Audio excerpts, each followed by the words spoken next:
Bonsoir, soyez les bienvenus au boulevard des légendes en plein cœur du stade Saint-Symphorien ici à Metz. Pendant 1 heure, nous allons vous démontrer les bienfaits de la fibre, non pas sur la santé, ça tout le monde le sait, mais sur la performance d'un territoire. Nous sommes ensemble effectivement pour célébrer le succès de Moselle Fibre. Il vient de franchir le cap des 100 000 abonnés. Et puisque le thème de cette émission est celui de la performance, eh bien, nous ne nous contenterons pas de célébrer ce 100 000 abonnés, mais tel un sportif de haut niveau, nous irons chercher la performance, nous irons plus loin et nous évoquerons les nouvelles ambitions de Moselle Fibre qui, il faut le savoir, parmi les nombreux titres décrochés, compte celui du premier réseau du Grand Est en termes de taux de pénétration, de qualité de service et de couverture. Pour faire le lien entre performance et numérique, je vous propose 3 plateaux. Le premier avec les institutionnels à l'origine du déploiement du réseau et de son achèvement dans un temps particulièrement court. Le deuxième avec les 4 opérateurs présents sur le réseau Moselle Fibre. Et puis, comme il est question de performance, le troisième avec des sportifs de haut, voire de très très haut niveau. Jugez plutôt la collection de médailles remportées par celles et ceux qui seront à mes côtés dans quelques instants est impressionnante. On compte des champions de France, champions d'Europe, champions du monde, champions olympiques et paralympiques. Nous les écouterons tout à l'heure dans la dernière partie de l'émission. Mais pour l'heure, place à la première séquence en présence des institutionnels que je vous présente. Ils sont à mes côtés au nombre de 5. Tout d'abord, Jean-Germain Breton, président d'Orange Concession. À vos côtés, Richard Smith, secrétaire général de la préfecture de la Moselle, et Zakaria Alayan, directeur du programme France Très Haut Débit et France Mobile. De l'autre côté, Jean-Paul Dastilung, conseiller départemental et président de Moselle Fibre. Et à mes côtés, Patrick Weiten, le président du conseil départemental de la Moselle. Voilà, nous sommes ensemble pendant une vingtaine de minutes, messieurs, pour faire le point sur Moselle Fibre et ce très bel événement du 100e abonné. Patrick Weiten, c'est un moment évidemment important quand on se remémore tout le travail accompli depuis le lancement de Moselle Fibre. Oui, c'est une grande satisfaction, une grande fierté. Une grande fierté pour le conseil départemental, le conseil général même avant. Une grande fierté pour Moselle Fibre, une grande fierté pour la Moselle. Pour la Moselle, et j'y associe naturellement tous les élus municipaux, les élus communautaires, qui ont cru au projet.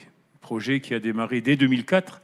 Mon prédécesseur, Philippe Leroy, s'était engagé et j'avais assumé la responsabilité du déploiement de ce qu'on a appelé le RHD 57, le réseau haut débit qui était un backbone de 1600 km qui sillonnait la Moselle et qui devait fédérer ensuite les différents territoires, mais pas dans une ramification très proche, mais plutôt dans une démarche économique, puisque l'objectif était de raccorder l'ensemble des zones économiques. Sans parler de toutes les étapes, quelles seraient selon vous les grandes étapes à retenir depuis le lancement et depuis les premiers, j'allais dire, coups de pelle ou coups de pioche jusqu'à ce soir? Il y a eu des hauts, il y a eu des bas, un peu comme un sportif. Oui, c'est normal. Vous imaginez, on a tout inventé. Hein. On a commencé par créer ce qu'on a appelé le SDANT, on aime ça dans l'administration, hein. Le schéma départemental d'aménagement numérique du territoire, afin d'établir le besoin. Quel était le niveau d'équipement en Moselle qui était qu'un équipement filaire, c'est-à-dire qu'on n'était pas dans les nouvelles technologies, on n'était pas dans l'évolution du numérique, donc il fallait être visionnaire. Et c'est ce que nous avons essayé de faire. Et c'est dans ce cadre-là que j'ai, à l'époque, suscité la création, et le conseil départemental m'a suivi totalement, tous les bancs de l'Assemblée m'ont suivi, pour créer un syndicat mixte, Moselle Fibre, qui réunissait des intercommunalités qui devaient s'engager, sachant que les grandes agglomérations étaient engagées avec Orange, hein, puisque là c'était une démarche nationale, et les grandes intercommunalités étaient dans le cadre de ce qu'on a appelé des zones amies, appel à manifestation d'intérêt, et donc ils ont investi sur leur propre compte afin de pouvoir déployer et commercialiser. Et puis ensuite, il restait le urbain et surtout le rural. Et vous savez combien le département de la Moselle est attaché à l'équilibre et à la solidarité territoriale, et c'est la raison pour laquelle on s'est rapproché des intercommunalités qui représentaient à l'époque 19 EPCI, aujourd'hui 14, puisqu'entre-temps, il y a eu les fusions et on a créé ce syndicat. Et puis on a élaboré un dossier afin d'aller chercher des aides et des subventions. Donc la deuxième démarche a été celle-là, c'est d'obtenir les financements. Et je voudrais remercier ces financeurs au premier rang d'école de la région. J'ai été conseiller régional à l'époque, et je le dis en direction du conseil régional qui est présent.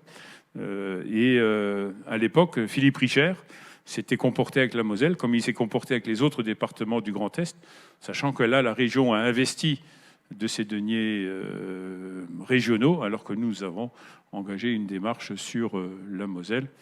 Ensuite, on a recherché ceux qui allaient construire.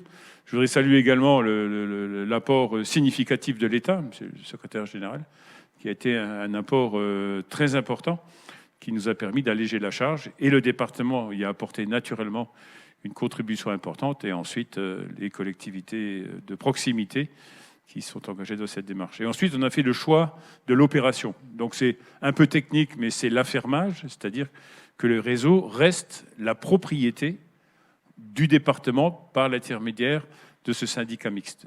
Ce n'est pas une infrastructure privée, c'est une infrastructure publique. Et on a lancé une consultation et on a fait le choix d'Orange qui a assumé, qui continue à assumer l'exploitation et la commercialisation, mais avec une nécessité, une obligation légale, c'était d'ouvrir le réseau à tous les opérateurs. Et pour nous, c'était indispensable et tous les grands opérateurs sont présents. Ils sont venus un peu plus tard, ils sont venus sur certains territoires plutôt que sur d'autres, mais aujourd'hui, on les a tous. Ce qui veut dire que dans la ruralité, et je me plais à le dire, c'est que dans le plus petit village de Moselle, on a le même niveau de compétition, de concurrence et donc de service que Place de la République à Paris. Je crois que c'est ça, la politique d'aménagement du territoire, pour que chaque habitant ait le même niveau de service, qu'il soit de la ruralité ou dans les grands centres urbains, dans les agglomérations, dans les métropoles, voire au sein de la capitale. Et puis, lorsqu'on sait l'importance du numérique aujourd'hui, le télétravail, l'ensemble des relations entre les citoyens, les services de proximité, on ne peut même plus imaginer ce que serait la Moselle sans le numérique. Donc on a fait un pari sur l'avenir, 100 000 abonnés. Je crois qu'on peut aujourd'hui se dire qu'on a réussi, que c'est un vrai succès. Et ce succès, je le partage avec tous les maires, avec tous les présidents d'intercommunalités qui ont cru à ce projet. Et aujourd'hui, celui-là dégage même des résultats positifs qui sont, et Jean-Paul Dastilong en est le témoin et le président, redistribués aux intercommunalités et aussi aux départements. Et moi, je voudrais saluer l'action de Jean-Paul Dastilong qui a été à mes côtés dès l'origine, qui a été vice-président délégué aux infrastructures, qui est président de la commission et qui m'a succédé à la présidence du syndicat mixte et qui porte aujourd'hui ce flambeau et qui l'a fait encore évoluer, puisque maintenant on parle de service, maintenant on parle d'usage. Et l'infrastructure est rentrée complètement dans le paysage, sachant qu'on a quand même un résultat important, c'est près de 95% du territoire mosellan qui est complètement fibré. Et nous avons été le 5e département de France, le premier du Grand Est, à être totalement fibré. Voilà, donc ça positionne le département, et c'est ce que nous avons voulu, comme un territoire d'attractivité. Et je sais que l'une des premières questions qui est posée par nos concitoyens qui doivent venir et qu'on accueille en Moselle, c'est est-ce que vous avez la fibre, est-ce que vous avez le numérique? Et naturellement, lorsqu'on répond oui, on accueille, on installe et on conserve. Les ingrédients de la performance, donc, avec vous, Patrick Weiten. Tout ça est évidemment aussi une déclinaison d'un grand plan de l'État, Richard Smith. Je rappelle que vous êtes le secrétaire général de la préfecture de la Moselle. Comment l'État a-t-il fixé les grandes règles et comment le département de la Moselle s'est inscrit dans ce grand plan national? Alors, tout d'abord, l'aménagement numérique et le déploiement du très haut débit est un enjeu majeur de développement des territoires, et le département de la Moselle a pris de plein pied et en main cet objectif pour atteindre aujourd'hui, et on s'en félicite, le 100 000e abonné. Et donc un enjeu majeur parce qu'on sait très bien que cette infrastructure numérique, elle est aussi importante maintenant que l'infrastructure électrique, la préservation d'un certain nombre d'accès à des ressources. Et comme le disait le président Weiten, ça répond à un besoin des usagers, Et puis d'attractivité aussi du territoire. Quand une grande entreprise doit s'installer, elle a aussi besoin d'avoir accès à des infrastructures réseau et de pouvoir échanger rapidement dans des délais très contraints partout dans le monde. Sur l'accès et l'usage, il est maintenant, je dirais, dans nos habitudes, et tellement dans nos habitudes qu'on se rend plus très bien compte finalement comment on faisait avant. On se dit mais comment tout ça fonctionnait avant, tellement toutes les questions électroniques et d'informatique sont dans notre quotidien. Et je dois dire que la crise du Covid je pense qu'on le constate tous, a augmenté aussi notre accès à ces ressources numériques sous forme de visioconférences ou d'un tas d'autres qui n'ont fait que confirmer le besoin d'avoir des infrastructures efficaces, rapides. Et c'est bien dans ce cadre-là que l'État est aux côtés des collectivités. Je dois dire que le département de la Moselle a su, grâce au syndicat mixte Moselle Fibre, eh bien, déployer les moyens pour cette infrastructure et puis d'aller, je dirais, au plus près possible des besoins à la fois de nos concitoyens et des entreprises. Selon vous, quels sont les grands ingrédients de succès de ce vaste plan ? C'est d'abord la volonté. C'est souvent une question d'opportunité qui se présente et la question qui vient ensuite, c'est est-ce qu'il y a une volonté pour se saisir de ces opportunités ? Ça a été clairement le cas. Et puis l'État, comme souvent, il impulse, il donne une direction avec un objectif qui avait été fixé par le gouvernement de la fibre optique partout en France d'ici 2025, et puis d'accompagner aussi financièrement aux alentours de, pour l'instant, un peu plus de 30 millions d'euros et pouvant atteindre près de 50 millions d'euros. Merci. Zakaria Alayan, justement, vous êtes le directeur du programme France Très Haut Débit et France Mobile. Votre voisin, le secrétaire général de la préfecture de la Moselle, vient d'évoquer le financement. Comment c'est organisé, c'est articulé, ce qui constitue, comme toujours, le nerf de la guerre. Oui, vous avez tout à fait raison, c'est l'essentiel, c'est le nerf de la guerre. Mais avant tout, le secrétaire général a évoqué une ambition, celle de l'État, fixée par le président de la République et par le gouvernement, c'est la généralisation de la fibre en 2025. Cette généralisation, elle est déterminante et le président, monsieur le président, a évoqué de manière très concrète pourquoi il y a une ambition politique partagée ici, au même titre localement. Et nous, notre rôle à l'ANCT, c'est d'accompagner les projets des territoires. On est là pour accompagner les projets des collectivités, les projets des territoires. Moselle Fibre, on accompagne techniquement, on accompagne financièrement. Et là, on rentre évidemment dans le nerf de la guerre. Et juste pour revenir à notre rôle, nous, ANCT, c'est que tout le monde franchisse la ligne d'arrivée, parce que c'est la métaphore du sport, c'est vraiment que tout le monde franchisse la ligne d'arrivée en 2025. Et pour cela, l'État nous a mis à disposition 3,5 milliards. Et sur ces 3,5 milliards, il y a 57 millions d'euros pour le projet de Moselle Fibre. 33 ont déjà été versés. Et moi, mon seul souhait, c'est de continuer à verser à hauteur des 57 millions d'euros. Ce que je peux dire, c'est qu'on peut être fier du chemin parcouru. On peut en être fier collectivement. Au niveau national, aujourd'hui, 83% des locaux sont rendus raccordables, mais dans votre territoire, on en est déjà, monsieur le président a dit 95, je crois même, on est pas loin de 97%, mais voilà, vous direz mieux les choses que moi. Donc vous aurez compris que la moyenne, même, et là on parle de zone rurale en moyenne au niveau national, c'est 74%. Donc 95 ou 97 par rapport à 74, on peut dire que Moselle Fibre fait partie des meilleurs élèves. Voilà, pour dire les choses simplement. Alors justement, concernant Moselle Fibre, tous les deux, je vous pose la question. On peut commencer par vous, Zakaria Alayan. Quel est le regard de l'État sur cette réussite et sur cette performance ? Le président Weiten, sportif dans l'âme, aime bien toujours se mesurer aux autres. Quel est le regard que l'on porte sur ce qui se passe ici, en Moselle, depuis Paris, avec cette vision peut-être hexagonale ? Alors, oui, absolument. Enfin, moi, je félicite avant tout, d'abord, Moselle Fibre. Je félicite pour cette performance, parce qu'on peut parler de performance. Je disais à l'instant que Moselle Fibre était parmi les meilleurs élèves, mais c'est surtout, comme vous l'aurez compris, surtout avec 2 ans d'avance. Encore une fois, notre ambition, c'est 2025. Ça veut dire qu'on ne veut surtout retarder personne, et ceux qui sont capables d'aller de l'avant et d'accélérer, qu'ils le fassent, et bravo. Moselle Fibre avec 2 ans d'avance, pour nous, c'est une excellente performance. Et pour tout vous dire, on accompagne 80 projets au niveau national. 80 projets qui sont portés au niveau départemental, des fois bidépartemental, des fois au niveau régional. Et ce que je tire comme conclusion de cet accompagnement de 80 territoires, c'est que Moselle Fibre a démontré sa performance, et ça tient à beaucoup de choses. Alors on pourrait égrener tout cela, mais je retiens aussi 2 choses essentielles. C'est l'implication et la mobilisation des élus. C'est déterminant. Il n'y a pas de projet de cette ambition, de cette envergure qui ne se réalise sans une implication très forte des élus. Et deuxième chose, c'est aussi, je souhaite féliciter les équipes techniques de Moselle Fibre, et dont je loue la robustesse. Alors j'ai vu Madame Poirier, je la vois ici. Donc Aurélie Poirier, qui est la directrice générale. Oui, qui effectivement, qui se bravo. fait petite, mais c'est ça, voilà. efficace. C'est très concret, mais c'est surtout cela qui permet aujourd'hui à Moselle Fibre d'afficher des résultats aussi impressionnants, quoi.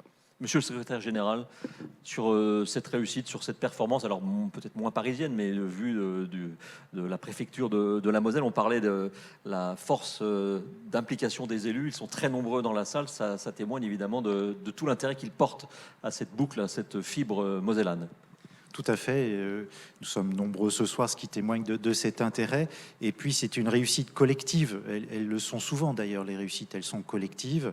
C'est ce partenariat dont nous venons de parler, qui d'ailleurs s'exprime sur d'autres sujets du numérique, que ce soit sur la téléphonie mobile et la mise en œuvre du New Deal, ou la lutte contre l'exclusion numérique, parce que déployer des outils, c'est une chose, et permettre l'accès optimum à ces outils dans le quotidien, quel qu'il soit, eh bien, c'est aussi un défi que nous relevons ensemble pour permettre un accès optimum à ces outils numériques. Jean-Paul Dastilung, nous n'avons pas encore entendu le son de votre voix. Vous avez été encensé, loué pour cette belle réussite. Aujourd'hui, 100 millième abonné. Évidemment, c'est un chiffre important, mais ce n'est qu'un cap. Il n'y a pas que cela. Oui, je suis qu'un serviteur du département et des communautés de communes, mais c'est vrai que c'est un cap. Le défi qu'a lancé Patrick Weiten au début n'est pas terminé, parce qu'effectivement, on a dépassé les 100 000 abonnés. Aujourd'hui, il reste encore quelques abonnés à faire, quelques abonnements à faire, puisque le Quand vous dites quelques, c'est quoi quelques? Ouais, parce qu'en Lorraine, quand on dit une paire, c'est toujours plus de 2. Oui. Alors quelques, c'est quoi? Bon, allez, on va dire, le département a à peu près 160 logements, 160 000 logements, et donc nous sommes au 100 millième abonné. Donc il reste un peu moins de 60 000. Mais ça, c'est dans la commercialisation que notre partenaire va réaliser sans problème. Mais ce que je veux dire, c'est qu'il est important que les foyers qui sont à convaincre se rendent compte que le réseau cuivre va se terminer, et va se terminer en 2030. Et donc à ce moment-là, ce sera la fibre optique qui va prendre le pas. Et donc il faut savoir que aujourd'hui, déjà, dans le lot 2 et dans le lot 3 de l'État, il y a 120 communes sur le périmètre de Moselle Fibre qui vont décommissionner le cuivre. Et donc, le démantèlement va être opéré par Orange, l'opérateur historique, même déjà dès 2026, quoi. Alors, une des clés pour maintenir la qualité du réseau, des infrastructures, la qualité des raccordements ou des armoires de rue, comme on dit, c'est la qualité des services à la population. Nous garderons une exigence, un niveau d'exigence important et un contrôle, bien sûr, de tous nos partenaires et de notre délégataire Moselle Numérique, que je salue ici sur le plateau, et qui est important à toutes les étapes de commercialisation. Il faudra aussi pour nous informer et communiquer avec la population pour bien faire comprendre que le réseau cuivre va s'arrêter et qu'il faudra à un moment donné basculer à la fibre optique, parce que la fibre optique deviendra le service universel.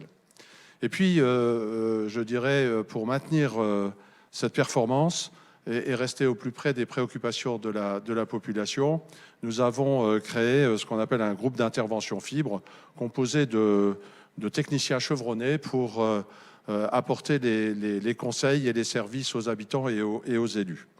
En plus de ça, nous terminons quand même encore un peu nous terminons le déploiement, puisque si on est à 97%, il reste encore 3% à faire.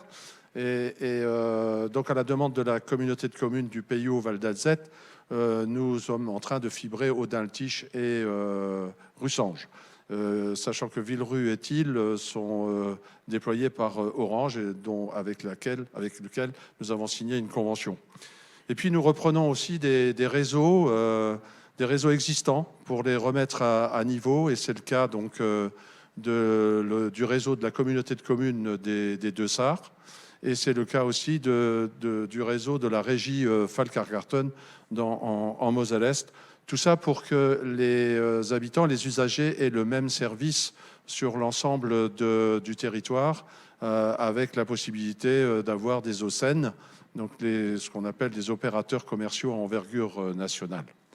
Voilà, alors il y a encore du pain sur la planche. Voilà, il reste encore du travail pour les prochaines années au sein de Moselle Fibre. Jean-Germain Breton, président d'Orange Concession. Alors si les élus dans la salle ici au boulevard des Légendes connaissent le métier d'opérateur infrastructure, peut-être que les téléspectateurs de Moselle Télévision ne le savent pas.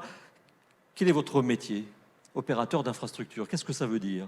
Bonjour à tous. Alors, la mission d'un opérateur d'infrastructure, c'est de concevoir, construire, exploiter et commercialiser un réseau de fibre optique. Alors, sur la Moselle, comme l'a dit le président Weiten, c'est un choix un petit peu différent puisque le département de la Moselle et Moselle Fibre ont choisi de construire, d'avoir la responsabilité de la construction et ont confié à Orange, puis à Orange Concession, via sa filiale Moselle Numérique, l'exploitation et la commercialisation de ce réseau.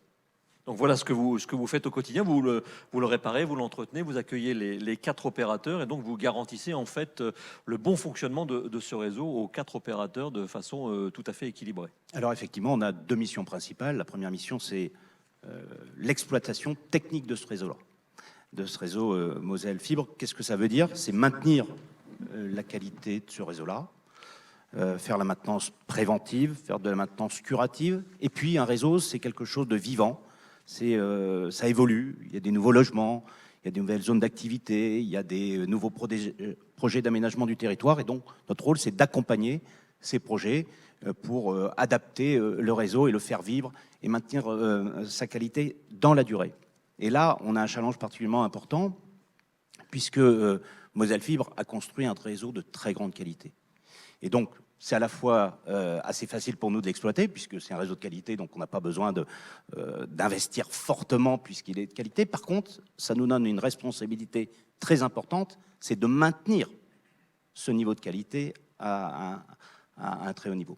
La deuxième mission, c'est la commercialisation, c'est ce qui nous rassemble aujourd'hui, c'est le 100 millième client. On était, il n'y a pas très longtemps, avec le président Weiten, avec Jean-Paul Dastilung, dans la région pour fêter le 90 millième client. Il n'y a pas si longtemps que ça fait moins de 6 mois. Ça veut dire que la commercialisation, c'est un vrai succès, ça avance vite, et il y a plein de facteurs. D'abord, je voudrais remercier tous les opérateurs commerciaux qui nous font confiance, qui investissent dans ce réseau-là et qui sont présents aujourd'hui. Les opérateurs qui ont les équipes techniques qui ont construit et qui ont installé leurs équipements, et puis les équipes commerciales qui sont au rendez-vous dans tous les événements que l'on fait avec Moselle Fibre. Et puis, je voudrais dire qu'on est très fortement aidé par les choix audacieux et pertinents du département au tout début du projet. Le fait d'avoir fait des pré-raccordements, c'est un accélérateur énorme, et ça se fait quasiment nulle part ailleurs. Le fait d'avoir construit par plaque, qui fait qu'on est beaucoup plus, je dirais, efficace dans la commercialisation, parce qu'on peut investir, il y a du bouche-oreille, etc. Et puis le fait que Moselle Fibre, à chaque étape du projet, beaucoup communiqué, avant le déploiement, pendant le déploiement, après le déploiement, et tout ça, ça nous aide énormément. Merci. Pour terminer, Jean-Paul Dastilung, je me tourne vers vous sur, vous l'avez dit, il y a encore du travail pour commercialiser. Si j'ai bien compris, il reste 60 000 abonnés à aller chercher. Mais sinon, vous allez aussi proposer de nouveaux services. Moselle Fibre va étoffer sa palette. Oui, tout à fait, le challenge continue. Et effectivement, l'une des nouvelles missions de Moselle Fibre est d'accompagner les collectivités dans toutes les thématiques liées au numérique. Alors, je dirais que le combat continue. Alors, le premier round, je fais un clin d'œil à Flora, mais le premier round, c'est la médiation numérique, et nous avons déjà démarré en 2022, début 2022, la possibilité de faire des ateliers. On a fait donc, je dirais, 1400 ateliers collectif dans 200 communes. Donc cette action se déplace sur tous les territoires. Nous sommes avec 5 conseillers numériques qui sont financés d'ailleurs par l'État. Au passage, on demandera un 6e conseiller numérique, je le dis ici officiellement. Le message est passé. Voilà. Et donc on dit qu'un quart de la population serait en difficulté avec la maîtrise des outils numériques. Donc c'est un programme très très important, la médiation numérique, et nous l'avons reconduit pour 3 ans, donc jusqu'en pratiquement 2027. Et puis, ça c'est Aurélie Poirier qui me le glisse à l'oreille chaque fois en me disant il y a 250, pardon, je suis dans les 1000 là, mais 250 démarches administratives auprès de l'État, et dont 225 seraient dématérialisées et uniquement dématérialisées. Alors vous voyez dans quelle panade peuvent se trouver certaines personnes quand il y a des démarches administratives à faire, et c'est pour ça que vous comprenez bien que cette action de formation rencontre un vif succès auprès de la population. Et aujourd'hui, nous sommes dans le 4e cycle, donc on continue, et on a des projets aussi pour faire de la formation avec les artisans, les commerçants, et bien sûr, comme l'a dit le secrétaire général, d'entrer dans France Numérique Ensemble, et nous avons fait une demande dans ce sens-là. Si je peux encore, le deuxième round, c'est la transition numérique, et c'est donc l'aide aux collectivités, l'accompagnement sur les usages. Et là, le comité syndical donc, a décidé de créer un pôle d'expertise numérique composé d'ingénieurs et de techniciens experts dans les domaines de la vidéoprotection, dans les domaines de l'informatique et de l'infogérance, et dans les domaines de la cybersécurité. Vous savez qu'aujourd'hui, c'est un point crucial, et que toutes les collectivités, un jour ou l'autre, seront attaquées et auront des problèmes avec la cybersécurité. Et donc, nous nous penchons sur ce problème-là, et nous apporterons une aide substantielle à toutes les communes et à toutes les collectivités. Et pour faciliter l'acquisition des équipements, je me dépêche, parce que je sens que on me pousse un peu. On a créé également une centrale d'achat qui permettra aux collectivités de trouver des équipements, que ce soit des serveurs, des ordinateurs, des caméras, directement disponibles, puisque les commissions d'appel d'offres ont été réalisées par Moselle Fibre. Voilà donc ce qu'on propose à l'avenir à Moselle Fibre. Voilà. Merci Jean-Paul Dasty. Donc nous allons conclure cette première séquence avec vous, si vous le voulez bien, Patrick Weiten. 1 ou 2 mots de conclusion de tout ce qu'on a entendu. 100 millième abonné, du pain sur la planche encore, mais une fierté d'avoir réussi déjà ce parcours. Oui, vous nous posiez la question, quelle est la recette? Elle se résume en un mot, proximité. L'État a choisi que la maille qui devait être celle du déploiement de l'infrastructure à l'échelle nationale était le département. C'est le choix qui avait été fait. Et je crois que c'était un choix tout à fait judicieux, puisqu'on peut constater ici que ce sont les conseillers départementaux, les membres des EPCI et les maires qui se sont mobilisés, qui ont été les promoteurs, les commercialisateurs. Et cela s'est fait dans un partenariat très complet et avec les entreprises qui ont construit. Moi, je voudrais rendre hommage à ces 3 entreprises qui ont réalisé. C'est le groupement Axian, Sogea, Sogetrel. Je leur fais rarement de la publicité puisque les négociations ont été âpres pendant le chantier, mais nous l'avons réalisé dans les délais. Pour nous, c'était nécessaire. Et donc, pour démontrer là que c'est le cumul de ces mandats qui a permis ce succès. Voyez-en là un clin d'œil. Voilà. Évidemment. C'est le premier point. Connaissant, j'ai bien compris. Voilà. Ensuite, et je crois qu'il faut dire aux Mosellans, nous, on a créé un capital en Moselle. Ce capital-là, il appartient aux Mosellans. Il n'appartient pas à une grande société nationale ou internationale. Ce capital-là, il appartient aux Mosellans. Nous le faisons vivre. Il produit de la richesse. On parlait d'entreprise. Il produit de l'attractivité. Il produit du rayonnement. Et surtout, il produit du bien vivre pour nos concitoyens. Et c'est un investissement de 140 millions d'euros qui a fait vivre 200 familles, parce que je crois qu'il faut le dire aussi, c'est 200 personnes qui ont travaillé à la réalisation. Et je voudrais aussi leur rendre hommage dans des conditions assez compliquées quelquefois, et c'est une infrastructure aujourd'hui qui rend le service que l'on pouvait imaginer. Et puis, c'est le 100 millième abonné, c'est la 100 millième famille abonnée. Je crois que c'est comme ça qu'il faut l'imaginer. C'est le 100 millième foyer qui est abonné. Donc vous imaginez, c'est une recette d'un véritable succès capitalistique public.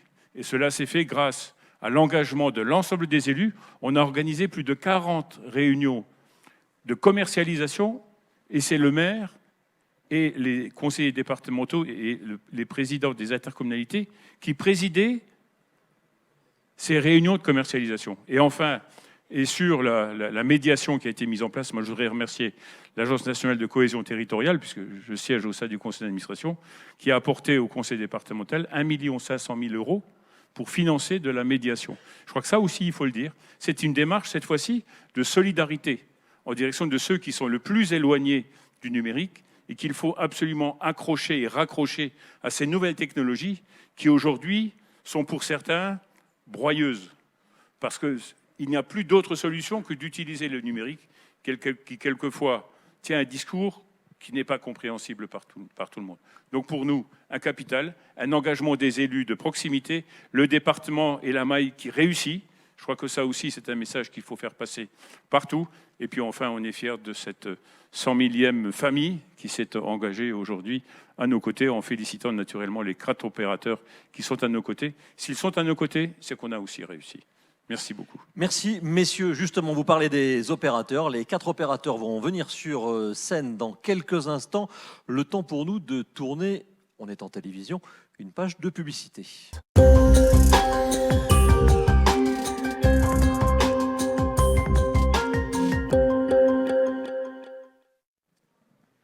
De retour au boulevard des légendes pour cette émission spéciale afin de célébrer le 100 millième abonné ou la 100 millième famille abonnée à Moselle Fibre. Je suis en compagnie des 4 opérateurs pour évoquer avec eux les conditions de succès de cette arrivée sur le réseau Moselle Fibre. Le premier d'entre eux est Étienne de Tournemire. Bonsoir, vous êtes le directeur programme fibre chez SFR. Bonsoir. À vos côtés, Charles Barbarin, directeur client de la direction Grand Est Grand Nord-Est.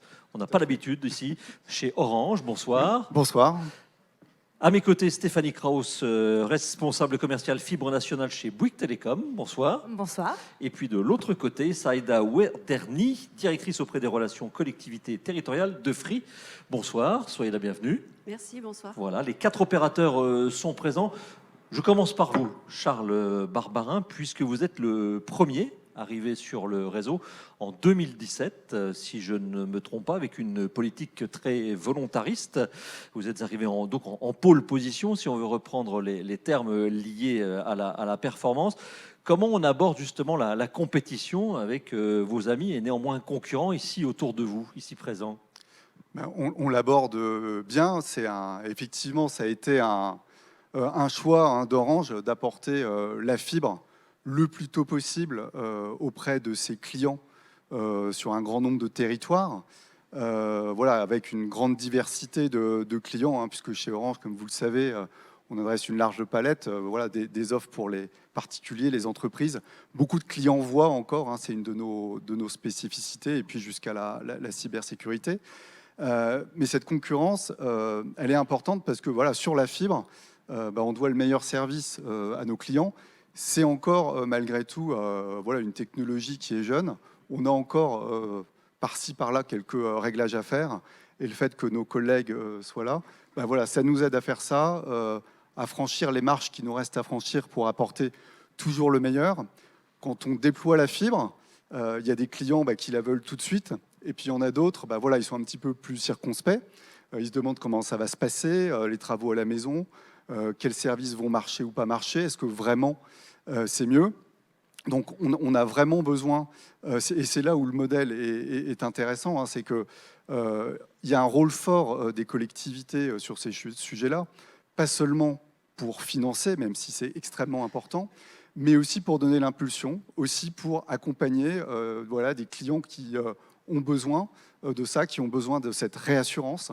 Et ça, je crois que ça a été très important pour arriver à ce niveau de pénétration qu'on a aujourd'hui sur ce réseau pour l'ensemble des opérateurs. Et c'est quelque chose qui va continuer à être très important demain. Ça a été évoqué précédemment sur le décommissionnement. Je pense que c'est une très grosse échéance pour nous tous que d'arriver à faire cette bascule, où on voit quand même que plus on avance, plus les clients qui n'ont pas encore fait cette bascule, ils ont des questions, ils ont besoin d'accompagnement. Et je crois que voilà, c'est dans cette capacité à bien jouer l'accompagnement de ces clients au plus près d'eux, avec le rôle des élus, avec le rôle des opérateurs commerciaux, qu'on va réussir à faire basculer tous les clients vers la fibre. Alors je le disais, vous êtes le premier opérateur arrivé sur le réseau. Je poserai la question dans quelques instants aux sportifs qui seront dans la troisième séquence. Comment, sportivement, vous voyez arriver les jeunes loups, si je puis m'exprimer ainsi, qui viennent un peu rôder autour de ce que fait Orange? C'est pas très intéressant de faire de la compétition si on est tout seul. Donc effectivement, c'est quand même mieux. On a des chances de courir plus vite si on a d'autres avec nous. Merci. Vous êtes le premier. Vous êtes la dernière, ou Free est le dernier opérateur arrivé, Saïda Wederni de chez Free. Donc, et vous avez quand même réussi une performance, je crois qu'on peut le dire de cette façon, en étant en moins d'un an dans la capacité de vous implanter à la fois techniquement et commercialement. C'est-à-dire que vous avez des super pouvoirs, ou vous avez appris dans d'autres départements, d'autres régions. Comment avez-vous fait ? Juste avant de répondre à votre question, permettez-moi à titre liminaire de partager au nom de Free notre fierté de participer au projet porté par le département et aux intercommunalités mosellanes, d'apporter le très haut débit partout, ce qui est dans l'ADN de Free. Ce qui donne aussi une indication de comment on est arrivé à l'exploit que vous venez de décrire. Vous avez ça dans les gènes, en fait. C'est dans notre ADN, voilà, tout à fait. Donc, effectivement, il y a environ 1 an et demi, nous avons annoncé notre arrivée sur le RIP Moselle Fibre, donc il n'y a pas très longtemps, au dernier. Et depuis, 100% des locaux raccordables des 500 communes mosellanes de la zone sont éligibles à la fibre Free, et le succès commercial est effectivement au rendez-vous. Et cet exploit que vous soulignez, il est dû déjà à notre engagement continu à proposer des services innovants à tout le monde, dans les mêmes conditions, qu'on soit à la campagne ou à Paris. J'ai entendu tout à l'heure une référence sur Paris. Et ça, avec le meilleur rapport qualité-prix. Donc, la qualité au meilleur prix, c'est quelque chose de très concret chez Free. C'est sans débat. Par exemple, sur la fibre, on propose à nos abonnés, sans surcoût, 1 gigabit par seconde en descendant. Ça, c'est l'offre qui séduit nos abonnés sur la fibre. Maintenant, si on veut un peu plus dans le détail sur comment on en arrive là, cette stratégie qu'on a depuis le début, elle s'appuie sur 2 piliers. Des investissements, avec 10 milliards d'euros investis pendant plusieurs années et 40% de nos chiffres d'affaires fixes réinvestis pour la fibre. On est le premier opérateur à investir de cette manière dans la fibre. C'est aussi et surtout l'excellence opérationnelle. Nous sommes précurseurs sur la fibre depuis 2006. Nous avons fait très tôt le choix de l'excellence dans la formation.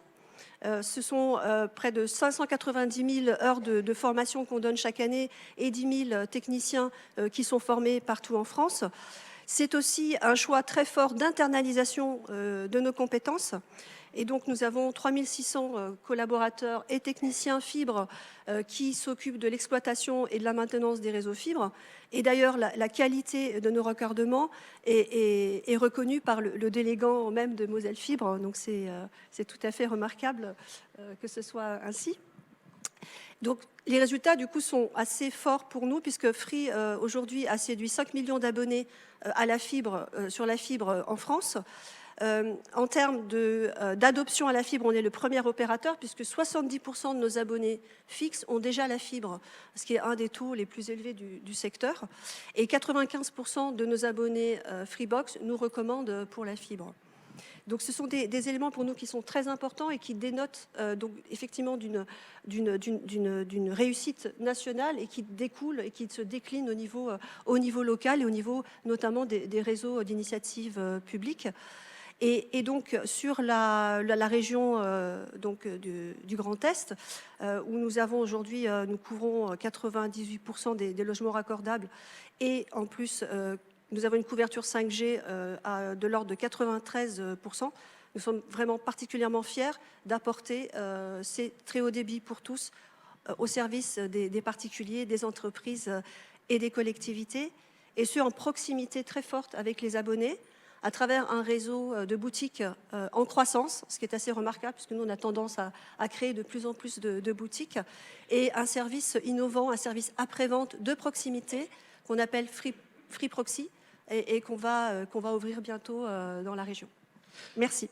Merci Saïda Ouederni de chez Free. Je me tourne vers vous, Stéphanie Cross, Bouygues Télécom. On en a parlé déjà à plusieurs reprises sur le basculement vers la fibre. C'est un vecteur évidemment commercial important pour faire, je ne sais pas si le terme est exact, basculer vers une nouvelle technologie.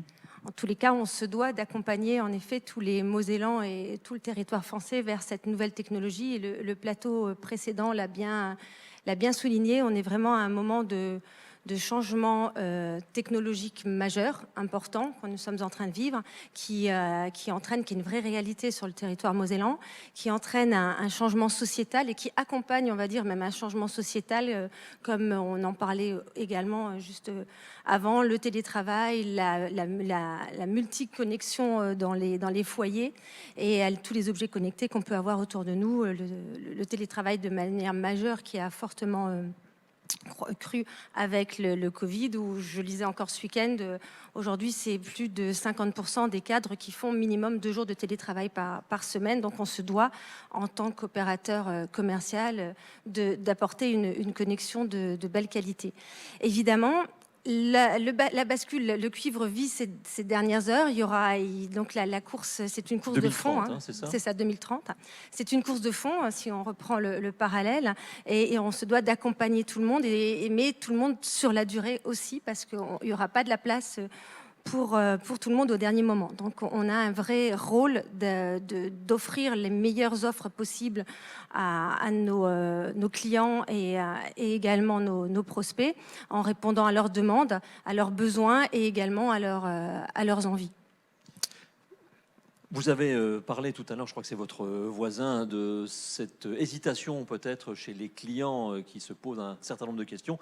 Au-delà de l'aspect commercial, évidemment, il faut vendre, évidemment, vous êtes une société commerciale, mais il y a aussi une notion pédagogique à apporter. Tout à fait. On a un vrai accompagnement pédagogique avec l'ensemble des acteurs du territoire et de la filière.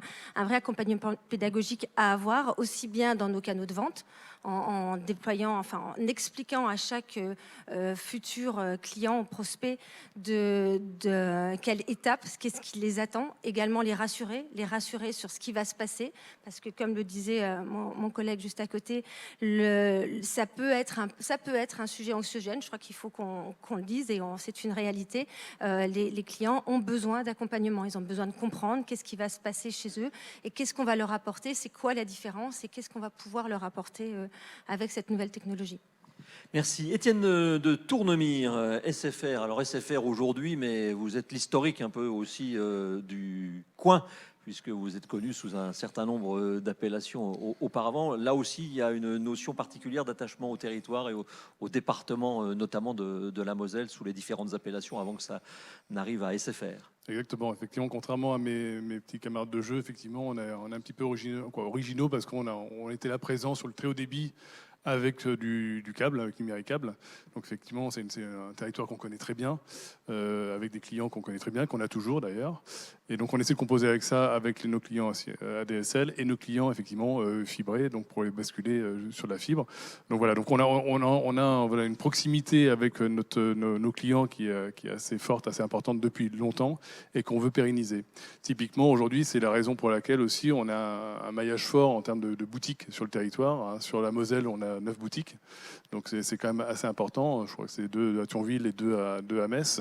Et c'est vraiment cet ADN-là qu'on veut faire perdurer pour aller proposer à nos clients ADSL, FTTB, câble, mais aussi aux prospects, justement la fibre, et avec aussi je parle pour le grand public, et aussi proposer, et ce qui est aussi original, aux petits pros, ce qu'on appelle les petits pros, tout ce qui est TPE, tout ce qui est effectivement artisan aussi, ces points de vente pour justement proposer la fibre à ces clients-là. Donc c'est très important, effectivement, ce maillage territorial et cette proximité avec nos clients et nos prospects.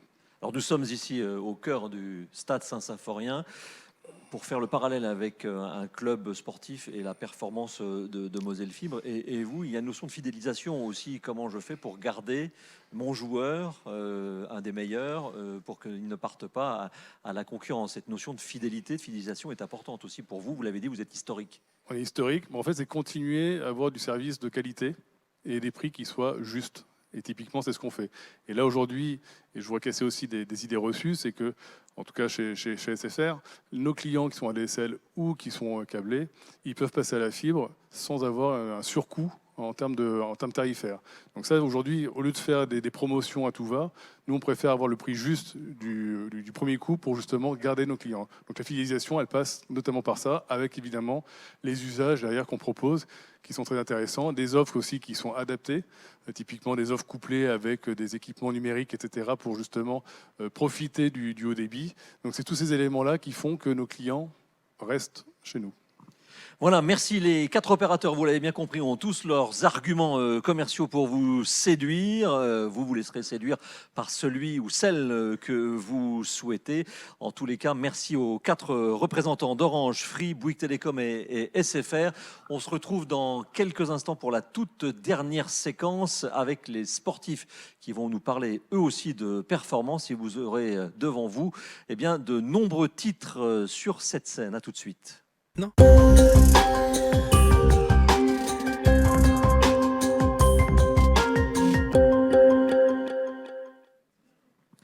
De retour au boulevard des légendes pour la 3e et dernière séquence de cet grand événement consacré au 100 millième abonné de Moselle Fibre sur le thème de la performance et de la performance, croyez-moi. Il y en a autour de moi avec les 4 invités. Laissez-moi vous les présenter. Stéphane Moliens, bonsoir. Champion du monde et champion paralympique de tennis de table. De l'autre côté, il est quasiment chez lui ici, Kevin Lejeune, ancien joueur professionnel et team manager, c'est le titre du FC Metz aujourd'hui. À ses côtés, Flora Pili, conseillère départementale dans la vie civile et sur les rings, championne de France professionnelle et double championne d'Europe de boxe des poids super léger. Et à mes côtés, nous sommes particulièrement fiers de l'accueillir ce soir. C'est Thierry Omeyer. Bonsoir Thierry, quintuple champion du monde et double champion olympique de handball. Mais ce n'est pas tout. Le mieux pour découvrir Thierry Omeyer, le quasiment parrain de cette dernière séquence, vous voyez ces images.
Voilà, comme le dit la lionne Tina Turner, c'est tout simplement le meilleur ou un des meilleurs. Bonsoir Thierry Omeyer. Bonsoir. Voilà, ça se passe de commentaires quand on voit tous les titres que vous avez glanés au cours de votre carrière. Justement, parlons de la longévité, c'est aussi un facteur important de la performance et je crois que lors des précédentes séquences, on l'a bien compris. Faire un coup, c'est bien, mais durer, c'est beaucoup mieux. Beaucoup mieux. Oui, et c'est le plus difficile. C'est vrai qu'arriver en haut, gagner des titres, c'est quelque chose de difficile quand même, voilà, parce que ça passe par des étapes, de la préparation, de la performance.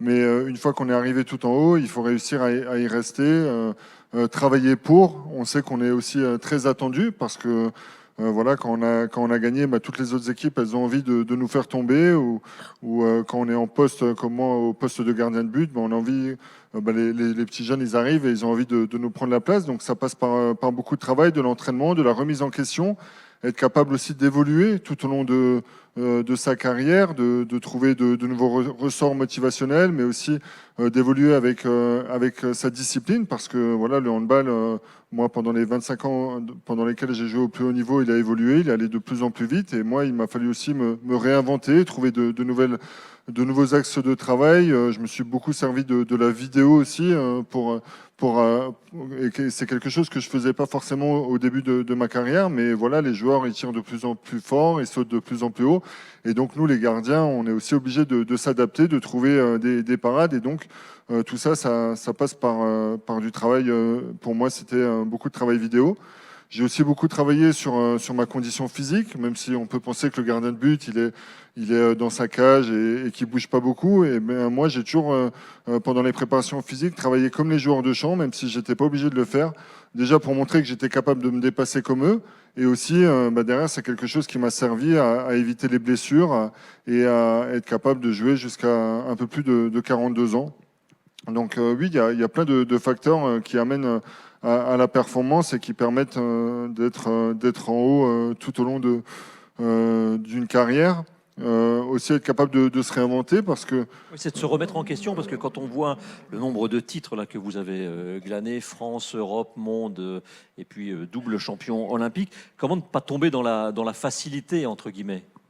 Ouais, alors on tombe jamais vraiment dans la facilité, parce que déjà il y a toujours des petites piqûres de rappel quand il y a une contre-performance. Il faut être capable de passer outre la contre-performance, être capable, voilà, quand on fait un mauvais match, le match d'après, de tout de suite repartir sur une dynamique positive. Et construire cette confiance au fur et à mesure. Il faut savoir que la confiance, c'est quelque chose voilà, qu'on met du temps à gagner. Ça se construit sur les matchs et on peut la perdre très vite dès qu'on fait un mauvais match. Parfois, cette confiance, elle s'échappe, et donc il faut être capable de repartir. Et donc, moi, j'essayais toujours de repousser le mauvais match que j'allais faire. Match après match, je repartais à zéro, et je me fixais à chaque fois l'envie, l'objectif d'être le plus performant possible, quel que soit l'adversaire. Et même quand c'était des matchs entre guillemets un peu plus faciles, j'ai toujours eu ce côté perfectionniste en moi, et c'est aussi le poste de gardien de but qui voulait ça, parce que voilà, quand on est gardien de but au handball, voilà, on n'est pas comme un gardien de but au foot où on va terminer un match à 0 but encaissé. Et donc moi, même quand je sortais d'une performance positive, je regardais toujours tous les buts que j'avais encaissés et qu'est-ce que je pouvais faire de mieux pour m'améliorer pour les matchs d'après. Merci Thierry Omeyer, vous resterez avec nous évidemment pour intervenir sur cette séquence. Stéphane Molliens, champion paralympique aussi ici à mes côtés, donc on a de belles breloques, pardon de l'expression. C'est dommage que vous ne soyez pas venu avec, c'est toujours impressionnant. C'est aussi dans le sport de haut niveau, c'est ce qu'on voit, le succès du moment, de la compétition, mais c'est aussi et surtout, c'est un peu comme la fibre, c'est tout ce qu'on ne voit pas, c'est tout ce qui est enterré, c'est ce qu'on appelle le travail, la préparation invisible, le succès. Oui, la préparation, c'est évidemment quelque chose d'essentiel, hein. Rien ne tombe du ciel, bien évidemment. Il y a un travail en amont qui est fait, et de manière systémique, hein, à la fois technique, tactique, physique, mentale. Il y a beaucoup de gens qui nous entourent, et c'est aussi un métier de bien savoir s'entourer. Et puis, la préparation, c'est ce qui permet d'avoir des certitudes. Parce qu'on ne peut pas être performant sans certitude, ça c'est condition numéro 1. Et puis quand on se prépare bien, et on a le sentiment aussi parfois qu'on est un petit peu, peut-être trop bien préparé, et puis on oublie finalement ce qui fait l'essence même du sport, c'est-à-dire des choses humaines. Et parfois, les choses humaines, ce sont des impondérables. Donc j'ai presque envie de dire que dans la préparation, il faut savoir se préparer à l'impondérable aussi.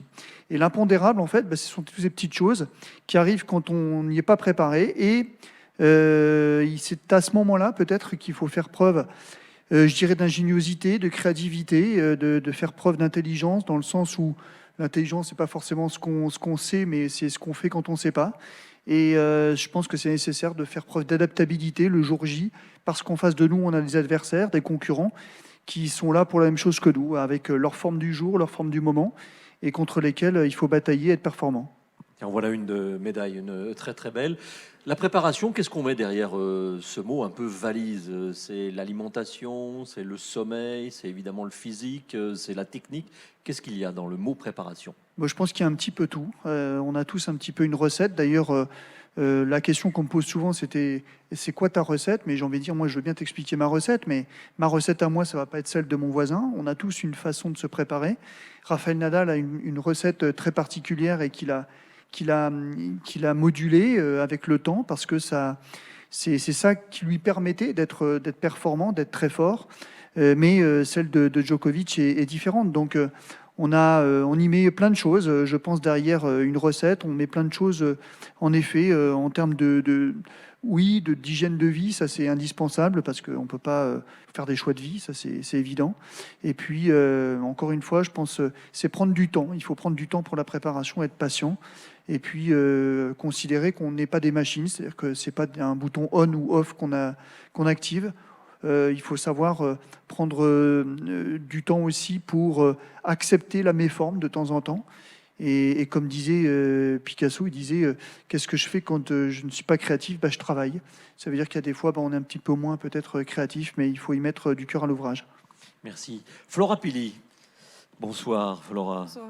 Double championne d'Europe de boxe et notamment récemment à la maison, avec les équipes de Moselle TV qui ont transmis cette belle performance en direct. La préparation en boxe, elle est drôlement importante parce qu'évidemment, il y a le poids à surveiller, la technique, l'adversaire à bien étudier pendant de longues semaines, voire de longs mois. Effectivement, donc à mon niveau, au niveau européen, donc on part sur une préparation de 3 mois, donc non-stop. Tous les jours, on s'entraîne de 1 heure à 2 heures d'entraînement par jour. Et le dernier mois de préparation, on a 2 entraînements par jour, donc matin et soir. Effectivement, c'est assez compliqué parce qu'il y a plusieurs choses à faire attention. Donc le poids, parce qu'on est par catégorie de poids. Donc moi, c'est 63,500 grammes. Et donc 63,500 grammes. Ah oui, ça fait voilà, longtemps. vous voyez, c'est vraiment à la limite au gramme. Et donc ensuite, il y a l'aspect sur la préparation où il faut rester aussi très concentré pour faire attention aux blessures, parce que vu que on reste dans un sport de combat, donc les blessures arrivent vite. Et puis donc c'est un équilibre de vie qu'il faut également tenir tout au long de sa préparation, parce que c'est très important. Il y a beaucoup de choses qui rentrent en compte pour être prête le jour J, et voilà. J'en profite pour parler de la préparation avec vous. Vous êtes arrivé à la pesée, je ne sais plus, mais vous étiez à quelques dizaines de grammes près. C'est vraiment une machine, c'est presque une formule. Vous êtes monté sur la balance et après, vous vous êtes dit, chouette, je veux pouvoir boire, manger pour le combat du lendemain. Voilà, donc en fait, en boxe professionnelle, on se pèse la veille du combat. Voilà, donc là, c'était le jeudi soir. Et donc, le dernier championnat d'Europe, j'ai pesé 63 kg 100, il me semble, quelque chose comme ça. Donc, toute la journée à jeun pour être au poids le jour J, effectivement, de la pesée.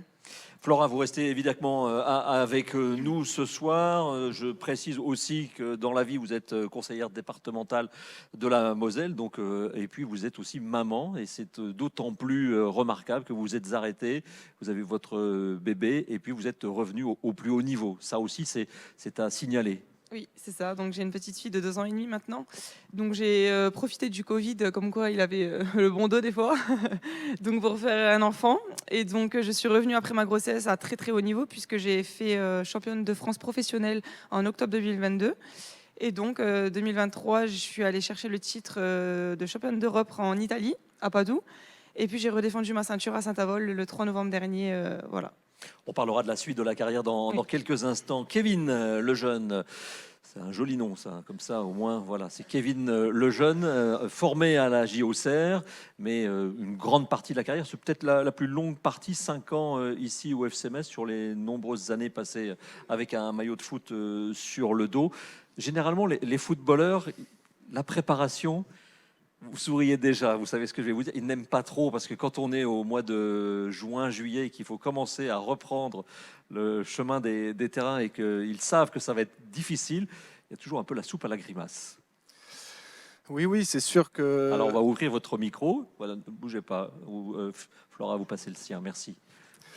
Oui, c'est sûr que les préparations, je pense que c'est pour tous les sportifs pareil, mais quand on finit nos vacances... le 15-20 juin et que c'est le moment où tout le monde part en vacances et que pendant 4, 5, 6 semaines, on va courir, on va s'entraîner beaucoup. C'est pas le meilleur moment, mais en même temps, maintenant que j'y suis plus, ça me manque un peu quand même, parce que voilà, c'est ce qui nous fait aussi avancer. Quand on est en vacances, c'est bien les 10 premiers jours, mais après on tourne un petit peu en rond, on a besoin de se dépenser, on a besoin de faire du sport. Et puis après, il y a la compétition qui arrive, mais être sportif de haut niveau, c'est sûr que c'est beaucoup de sacrifices. Les préparations, ça en fait partie, mais c'est aussi beaucoup de super moments, de plaisir. Et quand on dit que... On dit ça souvent pour le football, que c'est le plus beau métier du monde. C'est clair que être dans un stade, le stade Saint-Symphorien, avec 25 000 personnes qui viennent pour nous voir, c'est quelque chose qu'on souhaite à tout le monde parce que c'est entre guillemets jouissif.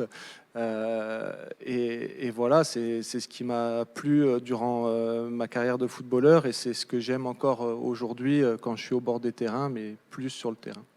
Alors ce soir, les sportifs sont au nombre de 4, si vous savez bien compter, mais vous pouvez rajouter une personnalité fort souriante, pétillante, qui vient d'éclore depuis quelques mois et que la Moselle suit avec intérêt. C'est Oriana Lazrak-Claes, vice-championne de France d'heptathlon.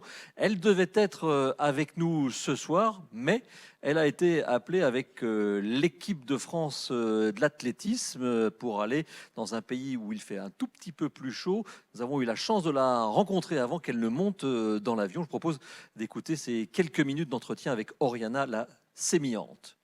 Oriana Lazrak-Claes, bonsoir. Les magies de la télévision, donc vous n'êtes pas avec nous parce que vous êtes très loin de nous.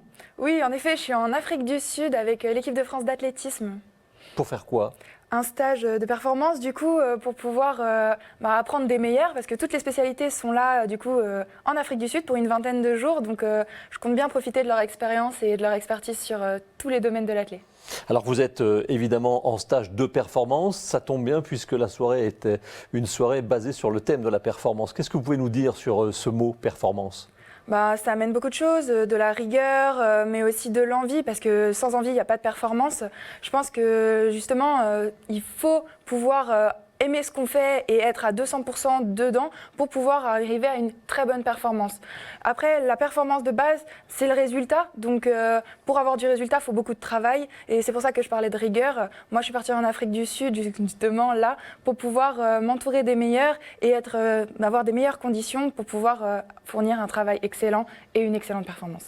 Alors, sur le plateau avec nous à Metz, nous avons différents types de sportifs. Des sportifs qui sont plutôt en fin de carrière, qui ont arrêté, d'autres qui vont peut-être démarrer une carrière. Je pense notamment à Flora Pili qui voudrait se mesurer au niveau mondial. Vous êtes une jeune athlète. Comment vous voyez votre arrivée dans le monde de l'heptathlon en tant que challenger ? Vous êtes un peu une nouvelle qui vient croquer les mollets, si je puis dire, aux autres heptathlètes. Je dirais que j'ai une place de choix parce que quand on est justement en dessous et qu'on regarde celle du haut, il y a tout à gagner. J'ai juste à m'accrocher et à grappiller quelques places. Elle me tire forcément vers le haut et avoir justement des gens toujours devant soi, ça pousse à être encore meilleur à l'entraînement, à chercher une performance encore meilleure. Surtout que nous, du coup, j'enchaîne 7 épreuves. Il se trouve que sur les 7 épreuves, il y a toujours des hauts, des bas, etc.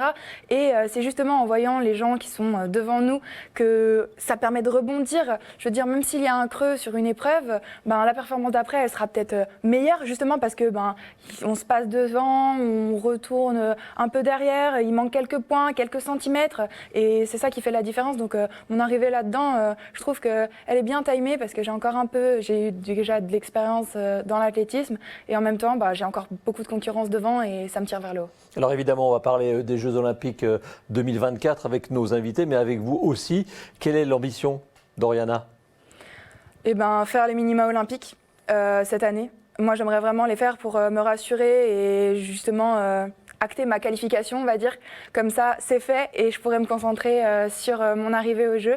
Parce que si je ne les fais pas, je devrais attendre la dernière liste qui sera publiée pour savoir si justement je suis dans les 24 meilleures mondiales. Et du coup, ma participation aux Jeux Olympiques se fera sur ce classement. Donc cette année, les minima. On a dans votre dos cette image verte et bleue. Ce sont aussi les couleurs de la Moselle. Donc vous serez encouragé fortement par le département. Vous le sentez ? Oui, beaucoup. J'ai toujours été beaucoup soutenue par le département et je les remercierai jamais assez parce que c'est grâce à eux, je pense, que j'ai aussi bien performé l'année dernière. Ils ont réussi à m'intégrer au cercle de performance. J'avais du talent, mais il fallait quand même que ce soit repéré et que eux, ils mettent les moyens pour que je puisse arriver à ce très haut niveau. Ils l'ont fait. La Moselle est derrière moi et je sens bien que maintenant, même les artisans, les gens que je rencontre dans la rue sont très avenants et pensent à moi. Donc, je suis contente d'avoir le soutien de la Moselle. Merci Oriana Lazrak-Classe. On sent que vous avez la fibre mosellane. Jeu de mots pour la soirée. On vous souhaite évidemment un bon stage en Afrique du Sud et on croise les doigts pour Paris 2024. Voilà Jérôme, c'est à toi, magie de la télé.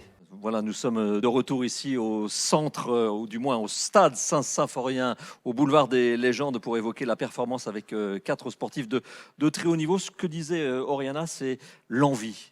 C'est important ça, l'envie dans la motivation de l'athlète de haut niveau. Alors vous avez la chance d'être en salle, mais je pense à ceux qui sont dehors ou ceux qui, comme Oriana, vont taper des sacs, vont prendre des coups, mais il faut l'envie. Je ne dis pas que c'est facile, hein, Thierry. J'ai pris quand même pas mal de ballons un peu partout sur mon corps.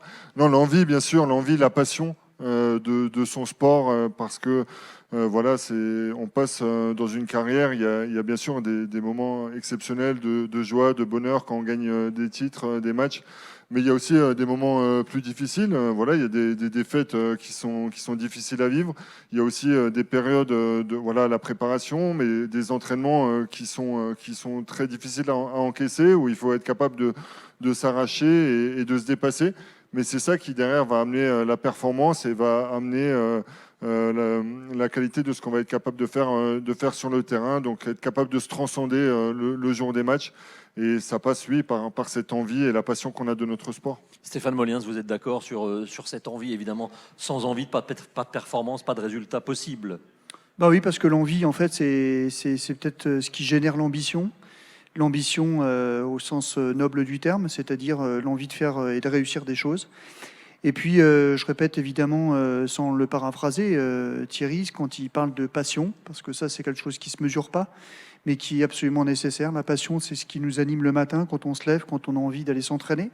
Parce qu'il faut aimer s'entraîner. On parlait de préparation, mais quand on a envie d'être performant, il faut avoir cet amour de l'entraînement, l'envie parfois de se faire mal, sans évidemment tomber dans une espèce de masochisme outrancier, mais en tout cas, c'est nécessaire d'aller un petit peu avec son habit d'ouvrier, hein, presque, d'aller chercher la douleur parfois, c'est nécessaire. Et puis, oui, la passion, parce que la passion, c'est ce qui, à un moment, vient supplanter tout le reste. Quand on perd, tout à l'heure Thierry l'évoquait aussi, des victoires qui sont difficiles des défaites difficiles à encaisser, eh bien c'est la passion qui nous permet de supplanter un peu tout ça et puis de repartir vers l'avant. Peut-on mettre envie, passion en effet miroir avec la durée d'une carrière? Je pense oui, parce que la durée d'une carrière, ça, c'est évidemment le travail, la passion, mais c'est aussi parce que il y a quelque chose qui est, je pense, propre à l'être humain. C'est quand on connaît le goût de la victoire, cette saveur très particulière, on n'a qu'une envie, c'est de la retrouver. Donc on va la chercher, cette victoire, ce plaisir. Et quand vous voyez je prenais l'exemple de Nadal ou Djokovic tout à l'heure, mais c'est un peu ça, ou Cristiano Ronaldo, c'est ces grandes stars du sport, finalement, sont motivées par la passion, l'envie de toujours réussir et d'avoir ce plaisir de la victoire et de la performance.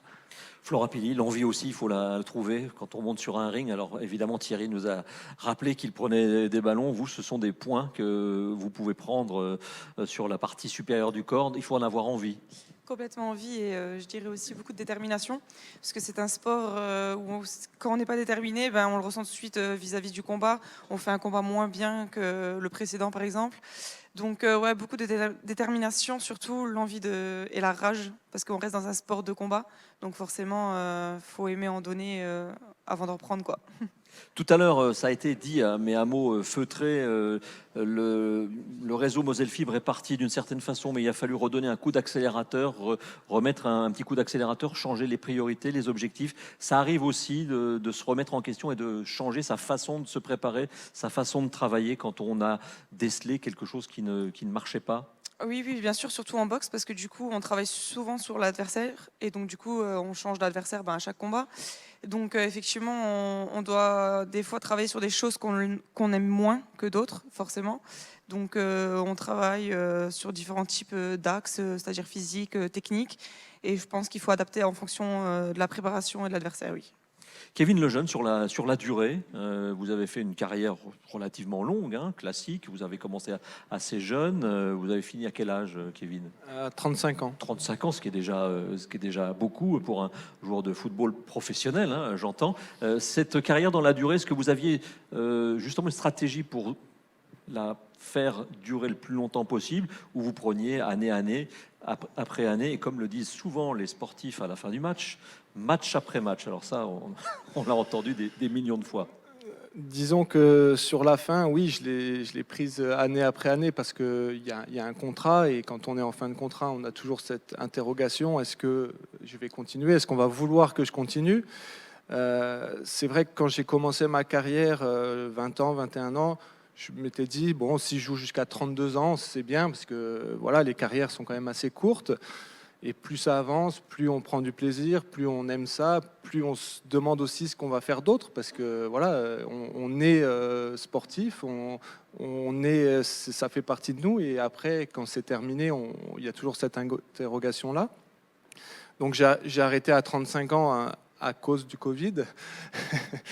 Mais bon, sans regret. Est-ce qu'il y avait une stratégie quand vous avez commencé à porter le maillot de la JOCR, vous êtes passé pro? Est-ce qu'il y avait une stratégie en se disant, je veux durer, je vais mettre telle et telle chose en place pour durer un certain nombre d'années au plus haut niveau?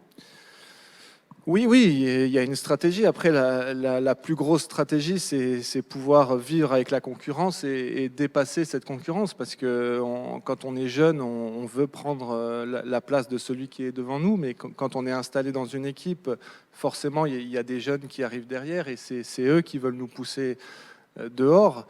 Donc la stratégie, c'était déjà de rester fidèle à mes principes et à ma façon d'être.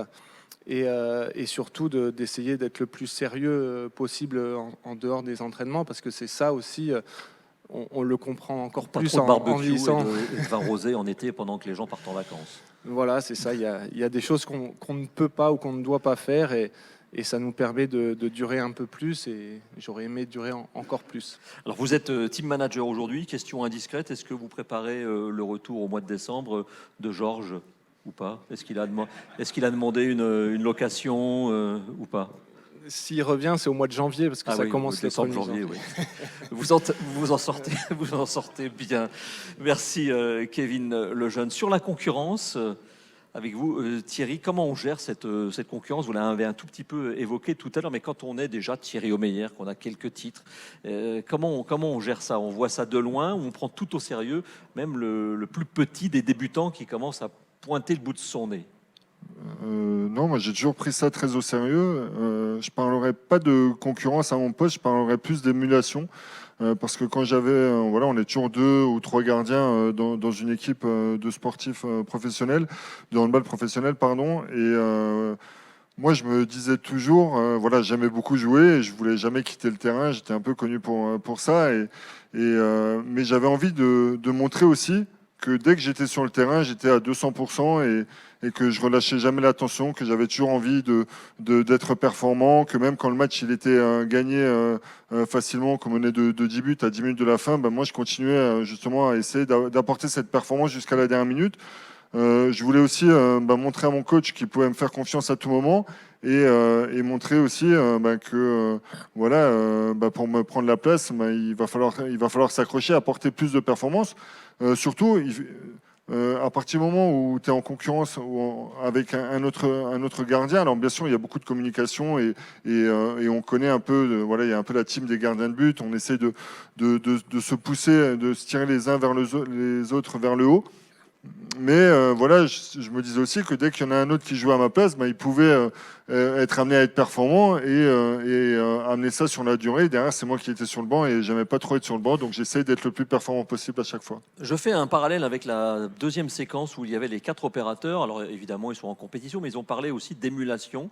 Et chez les gardiens de but, c'est ça qui est intéressant au handball particulièrement, c'est qu'à chaque fois qu'il y a un arrêt de jeu, le gardien remplaçant vient vraiment à proximité du gardien titulaire et il y a un échange. On sent qu'il y a une émulation, pas forcément une concurrence. Non, voilà, c'est ça, parce que déjà on fait partie de la même équipe, on a envie avant tout que l'équipe elle gagne, peu importe le gardien qui est sur le terrain. Et voilà, quand le gardien qui est sur le banc, souvent il a cet œil un peu plus averti que l'entraîneur, et il va pouvoir dire voilà, si la parade elle est déclenchée plus tôt, s'il y a des choses à modifier, s'il connaît un peu aussi le tireur, les différents tireurs, s'il a des indications à donner. Après, il y a une concurrence aussi, par contre, plus par rapport à la performance du gardien de but de l'équipe adverse, où on a envie d'être plus performant que lui, et c'est ça qui va aussi nous tirer vers le haut. Et puis en tant qu'équipe, la concurrence, voilà, quand j'étais en équipe de France, on avait des grandes nations rivales comme la Croatie, le Danemark, mais c'est ça qui nous poussait à être le plus performant possible, et on a besoin de cette concurrence pour savourer encore plus les titres, parce que quand les victoires elles sont difficiles, elles sont encore plus belles.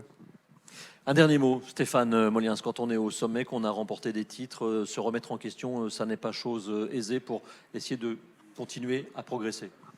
Non, c'est pas quelque chose de facile de se remettre en question, parce que souvent d'ailleurs il y a une problématique, hein, c'est que quand on se remet en question, la plupart du temps, c'est malheureusement, j'ai envie de dire, c'est souvent derrière un échec, une défaite ou une petite désillusion. Or, je pense qu'il faudrait se remettre en question tout le temps, y compris et surtout quand on gagne, parce que je pense que c'est important de savoir pourquoi on gagne. Souvent, on s'est bien préparé, on a un chemin de réussite qui est plutôt bien balisé, et puis on ne se pose pas la question quand on gagne pourquoi finalement on a gagné, et pas assez. Et je pense que c'est nécessaire, donc la remise en question, oui, mais il faut qu'elle soit équilibrée. C'est ce que disait Mandela, il disait je ne perds jamais, soit je gagne, soit j'apprends, mais je pense qu'aussi c'est important de bien apprendre quand on gagne.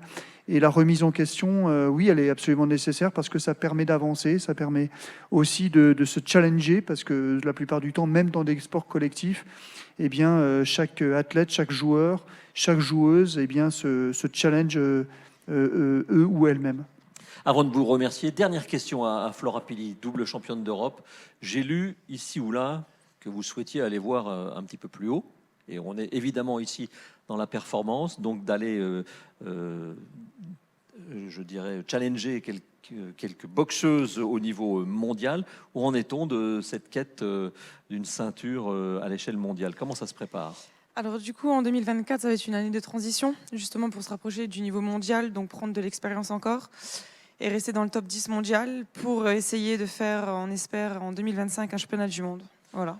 Eh bien, toute la Moselle sera Merci évidemment derrière vous. Merci à l'ensemble des 4 intervenants sportifs, et aussi merci à Oriana qui est en Afrique du Sud avec des températures sans doute beaucoup plus clémentes que les nôtres. Ainsi s'achève donc cette émission spéciale consacrée au franchissement de la ligne des 100 000 abonnés pour Moselle Fibre. Bravo à toutes celles et ceux qui se sont impliqués dans cette très belle performance. Bravo à l'ensemble des sportifs réunis autour de ce plateau. Et puis, merci à l'ensemble des invités qui se sont succédés. Et merci sincèrement aux équipes de Moselle Fibre et de Moselle TV qui m'ont aidé à préparer cette émission. Très belle soirée sur Moselle TV.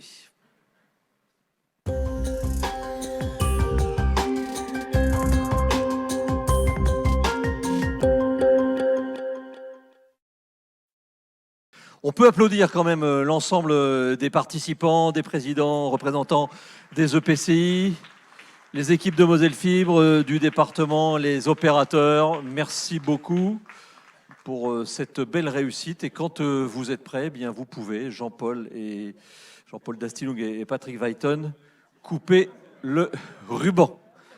Oui, sous les applaudissements de la salle en délire. Voilà, bravo.